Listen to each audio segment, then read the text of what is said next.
Kita semua tentu tahu bahwa Spider-Man No Way Home memunculkan Spider-Man lain dari era sebelumnya. Satu yang mencuri perhatian adalah kemunculan Andrew Garfield yang menyelamatkan MJ, membuktikan bahwa dia tidak ingin Spider-Man versi Tom Holland merasakan betapa sakitnya gagal menyelamatkan orang yang dicintai. Nah, dari sini peran Andrew Garfield sangat menonjol dibandingkan dengan Tobey Maguire. Jika Tobey sudah cukup tua untuk kembali memerankan Spider-Man, walaupun tidak menutup kemungkinan dia akan kembali muncul, Andrew yang masih tergolong muda membuat para penonton ramai menuliskan hashtag The Amazing Spider-Man 3 agar kembali dibuat. Atas dasar itulah, kami kemudian tertarik untuk menjelaskan kepada kalian semua alasan pasti kenapa The Amazing Spider-Man 3 dibatalkan oleh Sony.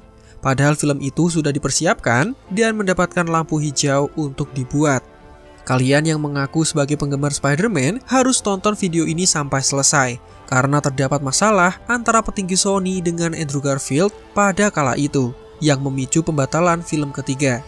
Begitu selesai menyaksikan videonya, kalian bisa tulis pendapatnya, mana yang salah dan mana yang benar menurut pandangan kalian.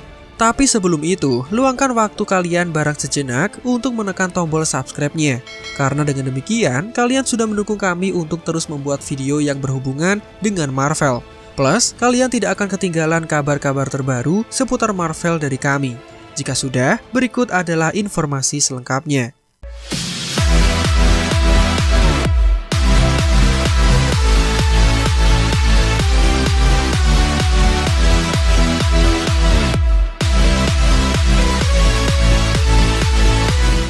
Seperti yang sudah disinggung di awal, Spider-Man No Way Home memunculkan Spider-Man dari alam semesta lain, dan hal ini menjadikan film Spider-Man No Way Home sebagai film Spider-Man paling laris.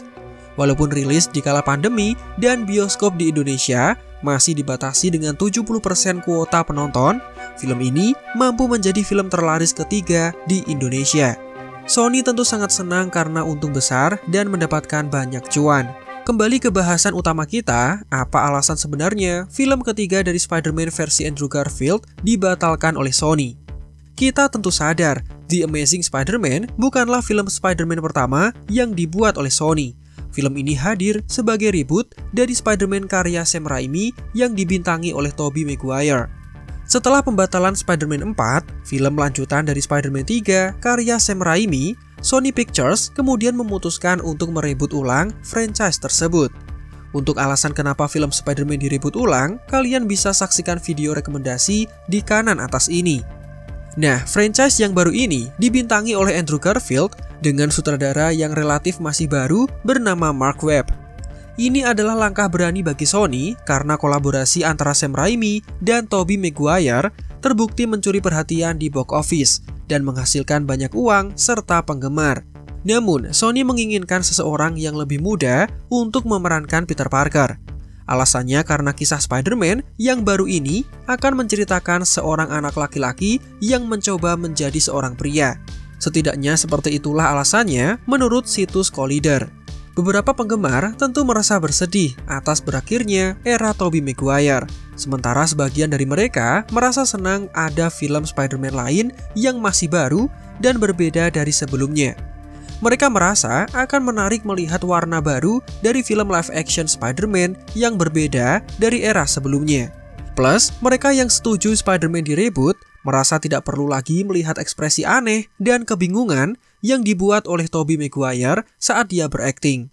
Singkat cerita, sampailah kita pada tahun 2012, tahun di mana The Amazing Spider-Man kemudian ditayangkan. Film ini memiliki cerita yang layak, menggambarkan interpretasi karakter yang berbeda dari versi Sam Raimi dan mengarah kepada sesuatu yang sedikit lebih serius dan membumi di dunia nyata. The Amazing Spider-Man juga memiliki pemain yang mengesankan, seperti Denis Leary sebagai Kapten Stacy, Martin Sheen dan Sally Field sebagai Paman Ben dan Bibi May. Plus, tidak dapat disangkal bahwa Andrew Garfield yang disandingkan dengan Emma Stone adalah pasangan yang jauh lebih menarik daripada Kirsten Dunst dan Tobey Maguire. Jelas, chemistry yang dibangun oleh keduanya sangat jauh jika dibandingkan dengan Peter Parker dan MJ versi Sam Raimi. Film ini masih berhasil secara komersil, menghasilkan hampir $1 miliar dan mencatat rekor sebagai film reboot terlaris sepanjang masa. Bahkan dalam salah satu ulasan terakhirnya, kritikus bernama Roger Ebert mengatakan bahwa film ini adalah yang terbaik kedua dari waralaba Spider-Man. Tentu yang terbaik kedua tidak terdengar begitu mengesankan, tapi film reboot ini menjadi awal yang baik. Karena mendapatkan penilaian yang cukup memuaskan dan mendapatkan keuntungan juga, tentu saja Sony memutuskan untuk melanjutkan sequelnya. Namun, seperti kebanyakan film sequel, The Amazing Spider-Man 2 tidak tampil sebaik film pertama, dan para kritikus memberikan ulasan yang kurang memuaskan. Meskipun begitu, film ini mampu menarik jumlah uang yang tergolong sama, walaupun ulasannya sangat berlawanan dengan pendapatannya. Dan dengan segala macam kritik serta ulasan dari para kritikus, film yang dianggap kacau, dan pengerjaan yang kurang baik, nyatanya Sony tetap memutuskan untuk melanjutkan filmnya. Karena tentu akan menghasilkan keuntungan berkat dipilihnya jalan cerita yang kelak memunculkan Sinister Six, seperti yang diperlihatkan pada cuplikan credit scene. Rencana Sony untuk kelanjutannya, mereka sudah memiliki ide untuk The Amazing Spider-Man 3 dan 4 yang dikatakan cukup gila. Kenapa gila? Jadi menurut berbagai situs terpercaya, ide untuk film ketiga akan kembali memunculkan Gwen Stacy dan juga ayahnya yang sudah tewas. Namun, Gwen akan menjadi Spider-Gwen di film tersebut.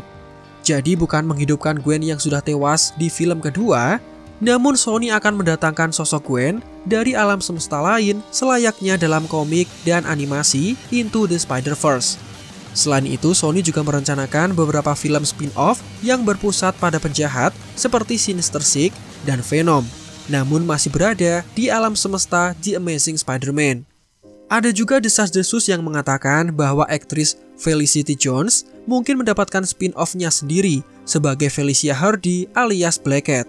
Karakter ini pernah dimunculkan sebagai asisten dari Harry di film kedua dan kelak akan mendapatkan spin-off-nya sendiri, walaupun kabar ini kemungkinan hanya spekulasi. Jika kita lihat, dengan banyaknya proyek yang berpusat pada The Amazing Spider-Man ini, Sony seakan berencana untuk menciptakan alam semesta mereka sendiri dan bersaing dengan alam semesta milik MCU. Sayangnya, dengan pembatalan film kelanjutan dari waralaba The Amazing Spider-Man, maka semua ide tersebut otomatis dibatalkan juga. Semula, The Amazing Spider-Man 3 dan 4, keduanya bahkan sudah memiliki tanggal rilis. Masing-masing akan tayang pada 10 Juni 2016 dan 4 Mei 2018. Paul Giamatti juga mengkonfirmasi bahwa dia akan kembali sebagai Rhino untuk film ketiga, berdasarkan penjelasan dari situs Collider. Tapi kemudian film ini tertunda. Bahkan, Mark Webb selaku sutradara yang sudah membawakan kesuksesan untuk 2 film pertama, menyatakan bahwa dia hanya akan kembali menyutradarai film ketiga saja, dan hanya bertindak sebagai konsultan untuk film keempatnya. Tentu hal ini bukanlah pertanda yang baik, karena suatu film yang kehilangan sutradara pertamanya biasanya berakhir mengerikan. Namun, semua yang sudah direncanakan akhirnya dibatalkan. Penggemar merasa kecewa karena studio yang sudah memiliki rencana besar untuk karakter ini tiba-tiba membatalkan rencana mereka. Semula tidak ada yang tahu pasti kenapa The Amazing Spider-Man 3 dibatalkan. Namun ada satu kasus peretasan yang malah membuka fakta baru kenapa waralaba ini dihentikan. Data rahasia Sony yang dihack alias kasus peretasan Sony pada akhir 2014 mengungkapkan banyak hal tentang perubahan mendadak dari waralaba Spider-Man mereka. Menurut beberapa email yang dicuri dan kemudian bocor, meskipun Amazing Spider-Man 2 masih bisa diterima penggemar, namun ulasan-ulasan negatif dari para kritikus film sudah cukup untuk memicu Sony agar mengarahkan karakter ini ke arah yang lain. Keputusan ini dibuat terutama oleh rezim baru yang mengambil alih pimpinan setelah mantan kepala studio yang bernama Amy Pascal mengundurkan diri. Nah, arahan baru ini melibatkan perekrutan aktor lain untuk memainkan Peter Parker. Dia adalah Tom Holland yang sudah sangat kita kenal sekarang ini. Dipekerjakannya Tom Holland karena dia adalah aktor termuda untuk mengambil peran Peter Parker, menunjukkan bahwa Sony memiliki keinginan untuk mempertahankan karakter Peter Parker sebagai karakter yang masih muda. Sony tidak ingin dia menjadi orang dewasa yang berjuang untuk keberhasilannya di dunia nyata. Mereka ingin Spider-Man tetap muda, namun ini bukanlah satu-satunya berita besar yang datang dari kasus peretasan.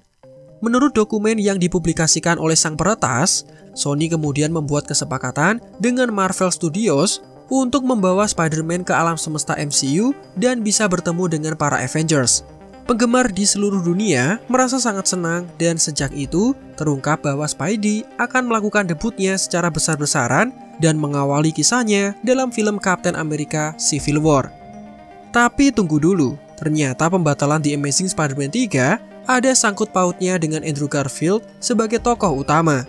Jadi, menurut serangkaian email yang diperoleh oleh akun Showbiz411, Andrew Garfield seharusnya menghadiri acara gala mewah setelah Piala Dunia 2014 di Brazil, di mana dia akan diumumkan untuk kembali menjadi tokoh utama dalam film The Amazing Spider-Man 3 dalam acara itu. Pengumuman ini akan dipimpin oleh petinggi Sony bernama Kaz Hirai pada saat itu. Namun Andrew Garfield membatalkannya pada menit-menit terakhir. Alasan Andrew Garfield membatalkan kehadirannya dalam acara gala tersebut kemungkinan besar karena penerbangan pesawat yang terganggu akibat cuaca.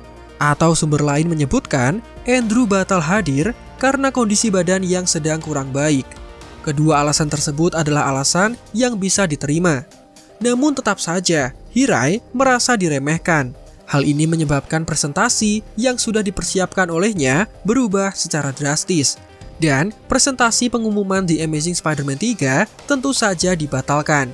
Dari sini, banyak eksekutif Sony yang merasa kecewa dengan ketidakhadiran Garfield di menit-menit terakhir, termasuk Hirai sendiri yang secara pribadi merasa diremehkan. Oleh karena itulah, Andrew kemudian dipecat dari peran sebagai Peter Parker dan kelanjutan waralaba The Amazing Spider-Man kemudian dibatalkan. Dari sini kalian bisa putuskan siapa yang salah dalam kasus pembatalan The Amazing Spider-Man 3. Silakan curahkan tulisan kalian di kolom komentar. Dan dari alasan itulah, Sony kemudian memilih bekerja sama dengan Marvel Studios dan merilis Spider-Man versi Tom Holland yang bahkan nanti akan mendapatkan trilogi baru setelah No Way Home. Beruntungnya, dengan Andrew Garfield yang kembali muncul di No Way Home, membuktikan hubungannya dengan Sony sudah membaik dari yang semula sempat panas. Kedepannya tidak menutup kemungkinan bahwa peran Andrew Garfield akan dilanjutkan, entah untuk film The Amazing Spider-Man 3 sesuai rencana awal, atau muncul di film Spider-Man versi Tom Holland. Apa harapan kalian untuk Spider-Man versi Andrew Garfield? Silahkan tulis di kolom komentar. Dan demikian adalah penjelasan kenapa The Amazing Spider-Man 3 dibatalkan. Kami sudah jelaskan sedetail mungkin dan semudah mungkin dari beberapa sumber terpercaya yang dirangkum ke dalam satu video. Semoga dengan ini wawasan kalian semakin bertambah dan semakin paham kenapa filmnya dibatalkan. Untuk itu, silakan klik tombol like-nya jika menurut kalian videonya informatif.